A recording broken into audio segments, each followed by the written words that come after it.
আজকে একটা নিউজ দেখলাম যে একটা লোক মারা গেছে, তার সন্তানেরা তাকে দাফন করে নাই। তার লাশ একটা গাড়ির মধ্যে ৩৬ ঘন্টা অতিবাহিত হয়েছে, কিন্তু দাফন করে নাই। দুঃখের বিষয়, সে তার সন্তানাদি এতগুলা সন্তানাদি রেখে গেছে। এই সন্তানাদি তার সম্পত্তি বাগাবাগি নিয়ে ঝগড়া করতেছে, অথচ বাবার লাশ কবরস্থ করে নাই। তাদের কথা হচ্ছে যে সম্পদের বন্টন করে লাশ দাফন করবে। ঝগড়া চলতেছে, বোনেরও ঝগড়া করতেছে। খবর নিয়ে দেখা গেছে যে একটা ছেলে মেয়েকেও সে ধর্মীয় শিক্ষা দেয় নাই। একটা ছেলে মেয়েকেও সে ধর্মীয় শিক্ষা দিতে পারে নাই।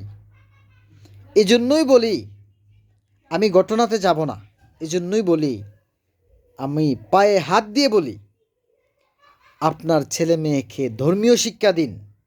বাবা মার হক কি বুঝার ব্যবস্থা করে দিন, বুঝার শিক্ষা দিন। এবং প্রতিবেশীর হক কি, বাবা মায়ের হক কি, এই পৃথিবীতে কেন এসেছে এবং আল্লাহ তাআলা আমাদেরকে কেন পাঠিয়েছে,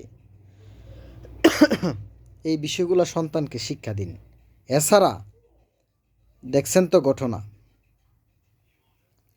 শহরে এই ছায়ানট উদিচি মুদিচি এগুলা দেখলাম যে ভাঙছে, আগুন লাগাইছে।